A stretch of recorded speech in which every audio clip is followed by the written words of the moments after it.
अस्सलाम वालेकुम रहमतुल्लाहि वबरकातुहू। नाउ बच्चों, हमारी बात चल रही है रिकॉम्बिनेंट डीएनए टेक्नोलॉजी की। और कल हम लोगों ने स्टार्ट किया था कि किस तरह से पौधों में और जानवरों में रिकॉम्बिनेशन का अमल अंजाम दिया जाता है। तो हमने कहा था कि जो साइंसदान उन्होंने बैक्टीरिया वायरसेस के जरिए ये सीखा, क्योंकि उनको ये बात मालूम थी कि अगर किसी पौधे में चेंज लाना है तो कैसा लाना है। तो हमने पढ़ा था कि एक एग्जाम्पल हमने पढ़ा था कि एग्रोबैक्टीरियम टुमेफिशियंस, ये नाम आप लोगों ने ना याद रखना है। एग्रोबैक्टीरियम, आपको नींद में से भी उठा के अगर इसका नाम पूरा बोलना पड़े तो बोलना चाहिए, एग्रोबैक्टीरियम टुमेफिशियन। क्या नाम है इसका? एग्रोबैक्टीरियम टुमेफिशियन।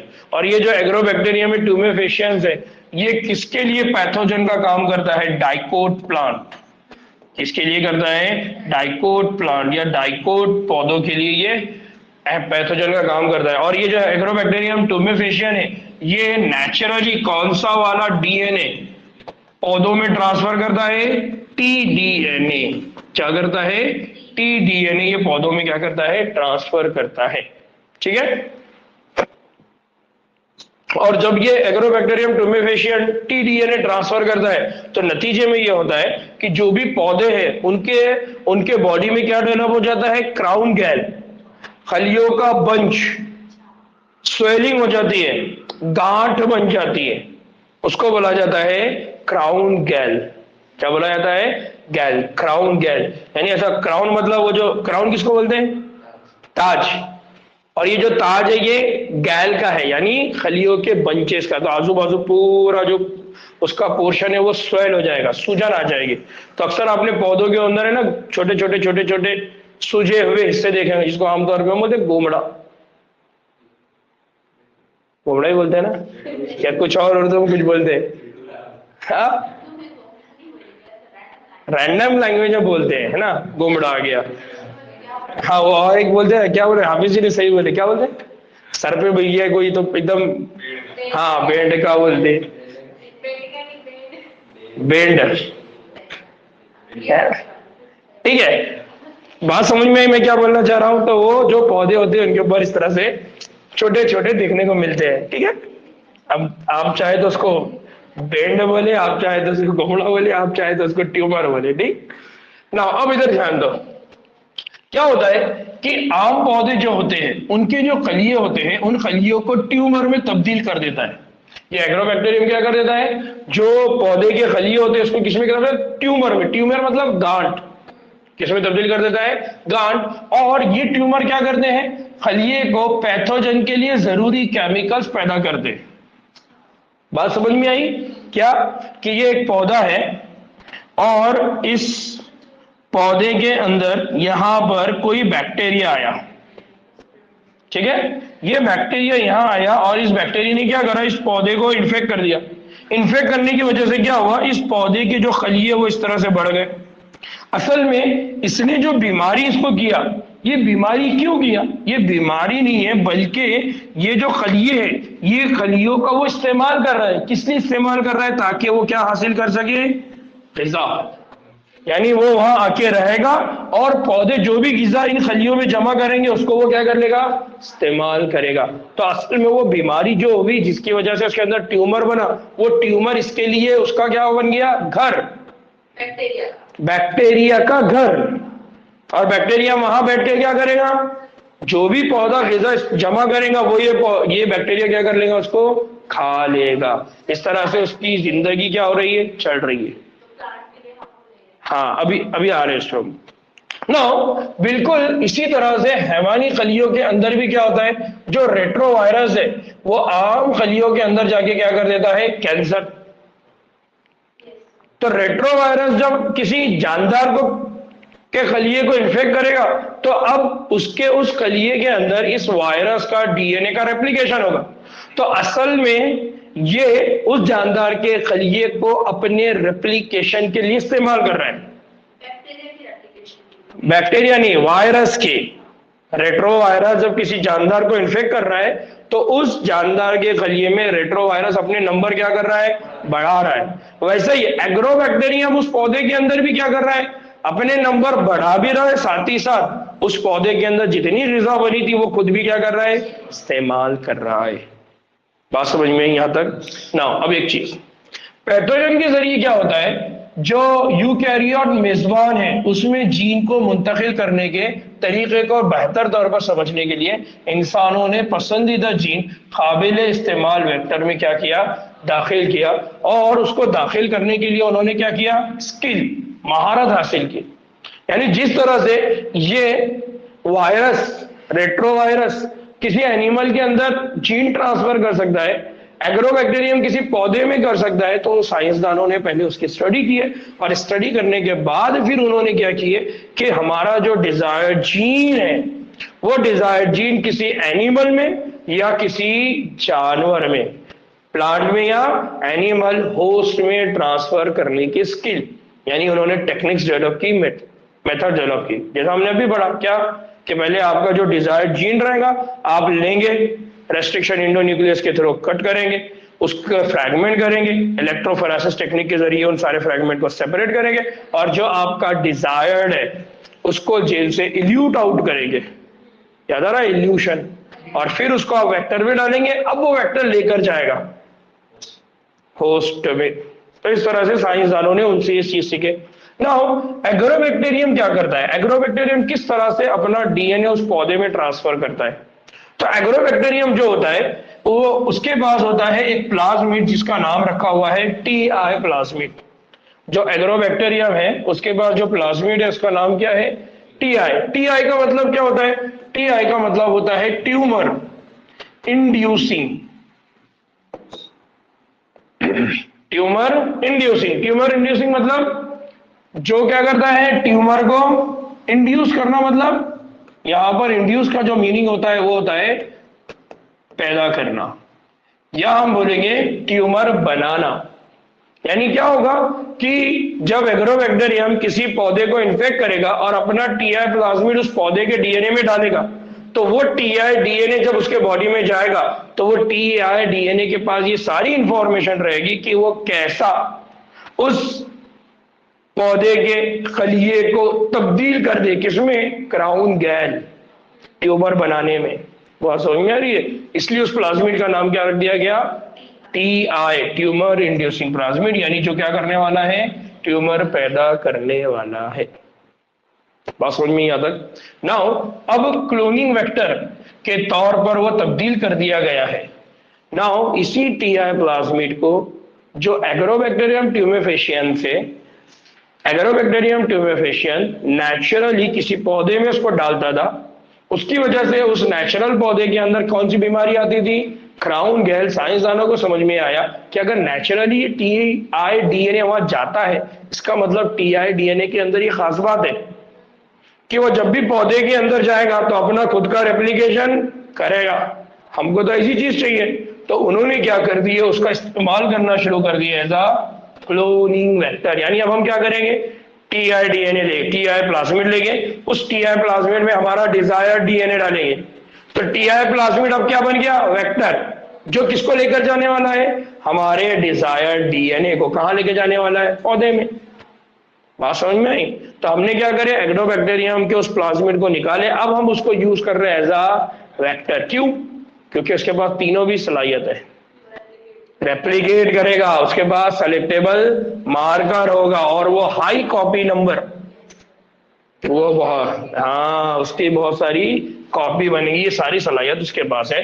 तो इसलिए हम कहते हैं जो पौधों के लिए मर्ज आवर नहीं है। यानी हमने क्या कर दिए, अब इस टीआई डीएनए की उस सलाहियत को हम यूज कर रहे हैं जो सिर्फ ट्रांसफर करने वाली है, लेकिन हमने उसकी बीमारी पैदा करने वाली जो खासियत थी उसको क्या कर दिया, खत्म।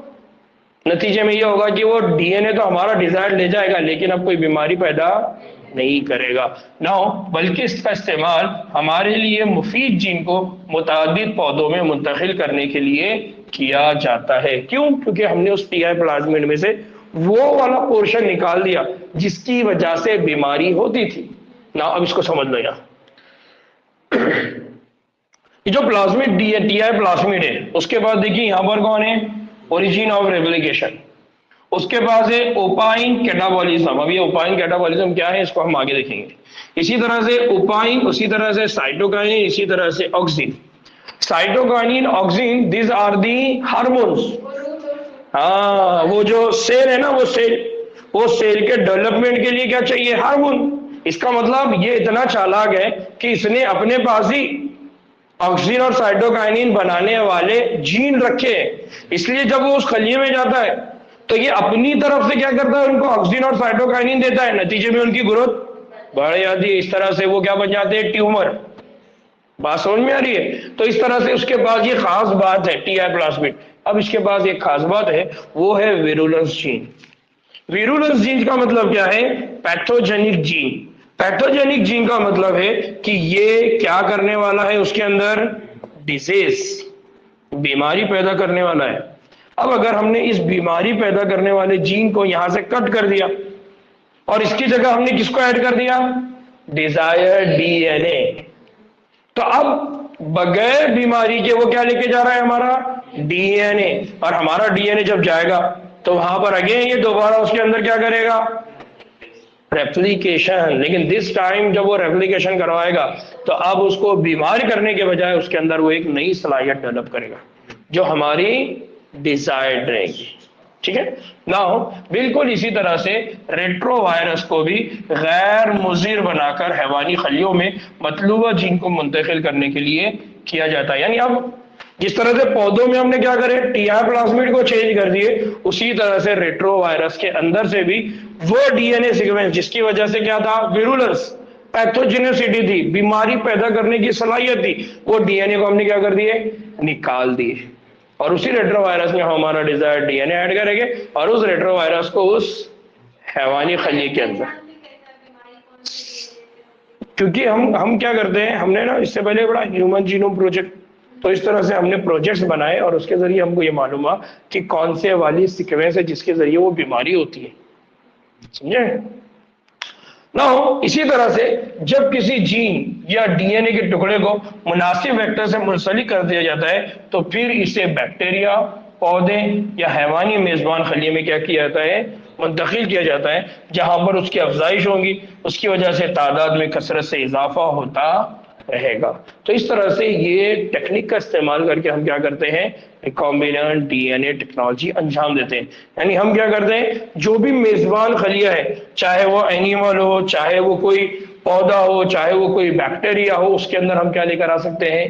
तब्दीली, मॉडिफिकेशन, चेंज। ठीक। नाउ अब एक और चीज है, वो क्या है? यहां तक बात समझ में आई? पूरी अभी तक जो चीज हम पढ़ रहे हैं उसमें ये कंसेप्ट क्लियर हुआ क्या हो रहा है? तो नो, आपकी जो बुक है ना, उसमें एक मिनट इधर बताओ, खास करके इंग्लिश वाला बुक, उर्दू वाला तो सबके पास होंगे ही।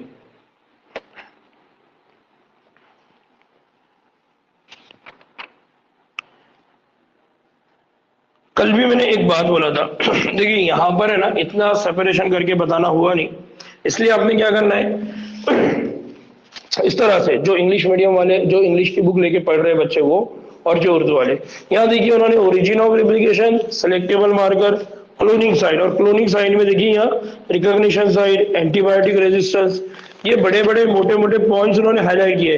इंसर्शनल इनएक्टिवेशन, इनकी आपने पूरी डेफिनेशंस बना लेना है अलग अलग, या फिर इनको यहां पर आपने किसी तरह से हाईलाइट करके लिख लेना है। क्यों? ताकि जब आप ये पढ़े तो आपको जरूरत नहीं है पूरी वर्डिंग्स पढ़ते बैठे, आप जैसे ही यहां पर ट्रांसफॉर्मेशन पे चले गए तो आपको बात समझ में आ जाए कि ट्रांसफॉर्मेशन क्या है? Procedure through which a piece of DNA, small segment of DNA is introduce into the host bacteria, कि आप छोटा सा डीएनए का टुकड़ा लेंगे और वो बैक्टीरिया के खलिए के अंदर क्या करेंगे? दाखिल करवा देंगे। इसको बोला जाता है ट्रांसफॉर्मेशन। तो इस तरह से डेफिनेशंस उर्दू में, इंग्लिश में, हर जगह पर है, लेकिन ये डेफिनेशंस आपको याद कब होगी? ये उस वक्त होंगी जब आप उनको रिपीटेडली पढ़ेंगे, और रिपीटेडली पढ़ने के लिए आपको इस पूरे पैराग्राफ से इसको अलग अलग करना पड़ेगा। समझ में आ रहा है? तो सारी डेफिनेशंस को, सारे वर्ड्स को छांटना पड़ेगा, शॉर्ट नोट्स बनाना पड़ेगा और उनको रीड करते जाना पड़ेगा, तब जाके ये पूरा चैप्टर आपको बहुत अच्छे से, मैं इसलिए बोल रहा हूं क्योंकि हमारे पास 12th के तकरीबन 6 चैप्टर ऐसे जहां से 4-4 क्वेश्चन आते हैं। 4-4 क्वेश्चन मतलब कितने हो गए? 6 चौक 24, 24 इंटू 4 25 स्टॉक 100। इसका मतलब तकरीबन अगर आपने 24 भी कंसिडर करे तो 94, 92, 96 मार्क आपके सिर्फ यहां से हो रहे 6 चैप्टर से। 360 को अगर आपने ऐसा डिवाइड किया ना लॉजिक लगा के कि इसमें से इतने, इसमें से इतने, इसमें आप, लेकिन आपको ये समझना पड़ेगा कि आप उसको याद रखेंगे कैसा।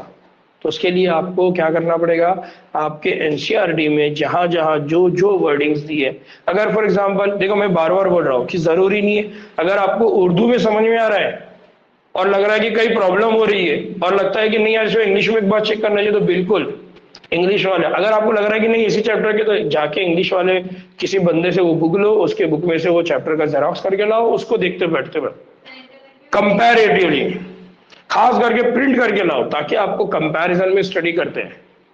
समझ में आ रहा है क्या? तो इससे क्या होगा, धीरे धीरे धीरे आपकी अंडरस्टैंडिंग बढ़ेगी। तो जो इंग्लिश वाले हैं उनको अगर उर्दू में प्रॉब्लम, उनको अगर इंग्लिश में प्रॉब्लम आ रही है, उर्दू का उतने चैप्टर का जेरॉक्स ला लो। जो उर्दू वाले हैं उनको कहीं डर हो रहा है कि यार इंग्लिश में क्या लिखा है, वो जाके इंग्लिश का जेरॉक्स ला लो। इस तरह से कंपैरिजन में जब आप स्टडी करेंगे तो आपकी स्टडी और अच्छी होगी और धीरे धीरे आपका कॉन्फिडेंस बिल्ड होगा। किस बात के लिए कॉन्फिडेंस? एग्जाम हॉल के लिए। क्योंकि अगर आप उर्दू में पेपर देने वाले हैं तो पेपर बायलिंगुअल में आने वाला है, तो आपकी प्रैक्टिस इतनी हो गई होगी कि आप क्वेश्चन को 2 लैंग्वेज में देख रहे हैं बट अंडरस्टैंडिंग एक साथ हो रही है। समझ में आ रहा है? और चूंकि हम लोग अभी टेस्ट सीरीज भी स्टार्ट करने वाले हैं, तो टेस्ट सीरीज में भी इसी की प्रैक्टिस हमारी होने वाली है। इधर से इंग्लिश रहेगा, इधर से उर्दू रहेगा। तो इंग्लिश वाले स्टूडेंट्स भी चाहे तो सिर्फ इंग्लिश पढ़ लो, उर्दू वाले चाहे तो सिर्फ उर्दू पढ़ लो, और जिनको दोनों में महारत हो रही है या दोनों समझ रहे हैं उनके लिए भी।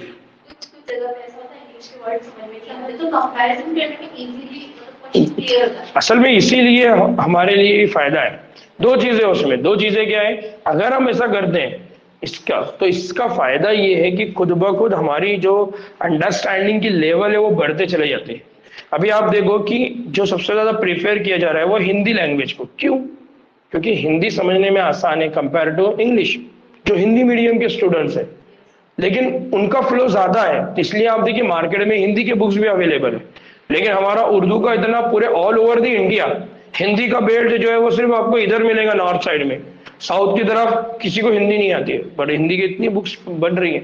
जबकि आप इंडिया के एक बॉर्डर से दूसरे बॉर्डर में चले जाओ, आपको हर जगह उर्दू वाला मिलेगा, लेकिन मसला क्या है मालूम ही नहीं है, और फिर एक्स्ट्रा एफर्ट्स करने का शौक भी नहीं है, इसलिए बड़ी प्रॉब्लम है। तो आप लोग धीरे धीरे जैसे जैसे करेंगे तो लोगों को ये मिसाल मिलती रहेगी, एग्जाम्पल बनेंगे, लोग आगे बढ़ेंगे। समझ रहे हैं? ठीक। नाउ एक चीज की कॉम्पिटेंसी, मुस्तैदी, मुस्तैद मेजबान, मुस्तैद मेजबान या बाज मुत्तहद डीएनए के साथ ट्रांसफॉर्मेशन के लिए। कॉम्पिटेंसी का क्या मीनिंग होता है? कॉम्पिटेंट, देखिए यहां पर मुस्तैद लिखा हुआ है। अब एक बैक्टीरिया कॉम्पिटेंट कैसा रहेगा, या एक बैक्टीरिया को आप रिकॉम्बिनेंट डीएनए टेक्नोलॉजी की टेक्निक में कॉम्पिटेंट कब बोलेंगे? जब वो अपने आजू बाजू मौजूद डीएनए को अपटेक कर लेगा, खा लेगा, उसको बोला जाता है कॉम्पिटेंट। यानी अगर वो आजू बाजू मौजूद डीएनए को अपटेक नहीं कर सकता है, आजू बाजू चीजें जो मौजूद है उनको खा नहीं सकता है, तब हम उसको बोलेंगे नॉन कॉम्पिटेंट। हाँ, इसका मतलब ये है कि वो जो जीन का फ्रैगमेंट है वो इस बैक्टीरिया में चला गया, और इस बैक्टीरिया के खलिए में अगर चला गया तो इसका मतलब ये है कि वो डीएनए अब जाके कहाँ ऐड हो जाएगा? उस बैक्टीरिया के डीएनए में। तो डिजायर्ड डीएनए को बैक्टीरिया जब इंगल्फ कर लेता है, खा लेता है, अपटेक कर लेता है, और वो डिजायर्ड डीएनए अब उसके जीनोम में जाके ऐड हो गया, इसका मतलब वो जो खलिया है वो खलिया क्या है? कॉम्पिटेंट, मुस्तैद, मुनासिब, अपने अंदर तब्दीली लाने के काबिल। वास्तव में इसको बुलाया जाता है मुस्तैद और इसको बुलाया जाता है कॉम्पिटेंट। नाउ अब सवाल ये आता है कि चलो नेचुरली कोई खलिया कॉम्पिटेंट होगा, नेचुरली कोई खलिया कॉम्पिटेंट होगा, यानी ऐसी कोई कंडीशन आ जाएगी जिस कंडीशन में वो अपने आजू बाजू मौजूद खलियों को क्या कर ले, खा ले। फॉर एग्जाम्पल ये हुआ कि एक प्लेट में बहुत सारे खलिए थे और उस प्लेट के अंदर जो खाना था वो कम हो गया। अब खाना जैसा जैसा कम हो रहा है तो खलिए मरते जा रहे हैं। मरने की वजह से ये हो रहा है कि अब जो जिंदा है उनको खाने को कुछ अवेलेबल, तो उन्होंने जो मर गए थे उनको खाना शुरू कर दिया। तो जब वो मरे हुए को खाना शुरू करेंगे तो वहां मौजूद डीएनए वो खा लेंगे। कंडीशन ही ऐसी है, मजबूरी है, मजबूरी में उन्होंने वो डीएनए अपटेक कर लिया। अब वो डीएनए जो मरा हुआ खलिया है उसका इनके जिस्म में आ गया, तो अब इनके अंदर क्या हो जाएगी, तब्दीली, मॉडिफिकेशन। ऐसे ही हमने कहाँ पढ़ा, हम ट्रांसफॉर्मेशन की बात कर रहे हैं, कहाँ पढ़े हम लोगों ने, ऐसा ही कंसेप्ट। ऑनलाइन वालों को किसी को याद आ रहा है क्या, ऐसा ही कंसेप्ट हमने पढ़े कि मरा हुआ था, जिंदा था, खाने को नहीं था। हाँ, मॉलिक्यूलर बेसिस याद आ रहा है। मॉलिक्यूलर बेसिस में जब हमने एक्सपेरिमेंट करे थे, है ना, ग्रिफिथ के एक्सपेरिमेंट में क्या होता है, ग्रिफिथ के एक्सपेरिमेंट में वो जो ट्यूब थी, वो ट्यूब में क्या हुआ था, हालांकि ये बात एक्सपेरिमेंटली किसने प्रूव करे थे, हर्शे एंड मार्था चेस, लेकिन ग्रिफिथ के एक्चुअल एक्सपेरिमेंट में हुआ क्या होगा, जो चूहा मर गया था, तो असल में वो जो बैक्टीरिया था, उस बैक्टीरिया के अतराफ में मरे हुए बैक्टीरिया के, है ना, जो जिंदा था वो स्मूथ था और जो मर गया था वो रफ था। तो रफ के अंदर का जो डीएनए स्मूथ के आजू बाजू घूम रहा होगा, तो स्मूथ ने उसको क्या कर लिया होगा, इंगल। नतीजे में ये हो गया कि अब उसके अंदर विरुलेंट वाली प्रॉपर्टी आ गई थी। नतीजे में यह हुआ कि जब उसको चूहे में डाले तो चूहा क्या हो गया था, मर गया था। याद आ रहा है, ये पूरा एक्सपेरिमेंट हमने देखे थे। इसका मतलब वो नेचुरली कॉम्पिटेंट था। तो ठीक है, ग्रिफिथ के एक्सपेरिमेंट में अगर ये हुआ तो ये नेचुरली हुआ था, लेकिन हमको तो ये प्रोसेस आर्टिफिशियली करना है। तो हम किसी खलिए को कैसे कॉम्पिटेंट बनाएंगे, हम कैसे उस खलिए को इस बात के लिए तैयार करेंगे कि उसके आजू बाजू जितना भी डीएनए है वो क्या कर ले, अंगल्फ कर ले, अपटेक कर ले, खा ले, ताकि हाँ वैसा इन्वायरमेंट क्रिएट करना पड़ेगा। उसी की डिस्कशन हम यहाँ कर रहे हैं। क्या कि चूंकि जो डीएनए है वो डीएनए हाइड्रोफिलिक है। हाइड्रोफिलिक है मतलब वाटर लविंग है। अगर ये वाटर लविंग है तो इसका मतलब ये है कि जो प्लाज्मा मेम्ब्रेन है वो प्लाज्मा मेम्ब्रेन पे कभी भी आगे चिपकेगा नहीं, क्योंकि प्लाज्मा मेम्ब्रेन के अंदर जो लिपिड है वो हाइड्रोफोबिक है। याद आ रहा है, ये पढ़े हम लोगों ने सब। इसका मतलब वो डीएनए को कभी भी अपने आजू बाजू भटकने नहीं देगा। तो फिर सवाल ये आता है कि यार वो बैक्टीरिया ने डीएनए लिया कैसे होगा, है ना। अब बात को समझो कि साल्मा है इसलिए ये कलवी झिल्ली से होकर कभी भी नहीं गुजर सकता। क्यों, बैक्टीरिया को प्लाज्मिड लेने के लिए मजबूर करने से पहले ये जरूरी है कि बैक्टीरियाई खलिए को प्लाज्मिड लेने के लिए क्या बनाया जाए, मुस्तैद, यानी उसको इस काबिल बनाया जाए कि वो प्लाज्मिड को अंदर ले। हाँ, तो प्लाज्मा मेम्ब्रेन तोड़ तो नहीं सकते, तो प्लाज्मा मेम्ब्रेन में कुछ ना कुछ चेंज करना पड़ेगा। हाँ, अब देखो सही मैं बता रहा हूँ। तो ऐसा करने के लिए हमको क्या करना पड़ता है, ऐसा करने के लिए पहले दो वैलेंसी वाले केटायन जैसे कैल्शियम के मखसूस इर्तिकाज के साथ बैक्टीरियाई खलियों का ट्रीटमेंट किया जाता है। यानी ये ट्यूब है और इस ट्यूब के अंदर आपने क्या ऐड करके रख दिया है, कैल्शियम, और यहां पर कौन है, बैक्टीरिया। कैल्शियम की वजह से क्या होगा, नाउ इस डीएनए को बैक्टीरियाई या बैक्टीरिया की बैक्टीरियाई खलवी दीवार में मौजूद जो मसामात है उससे होकर अंदर दाखिल होने में काफी मदद मिलेगी। क्यों, इसके पास कैल्शियम है। अब ये कैल्शियम कंटेनिंग जो मीडिया है इसमें आपने आपका वेक्टर ऐड कर दी, और ये जो वेक्टर है ये डीएनए, और इस वेक्टर के पास कौन सा चार्ज है, नेगेटिव, और कैल्शियम के पास कौन सा चार्ज है, पॉजिटिव। ठीक, कैल्शियम यहां आके चिपक जाएगा। नाउ अब एक और चीज, ऐसे खलियों को बाज मुत्तहिद डीएनए के साथ पहले बर्फ में रखा जाता है।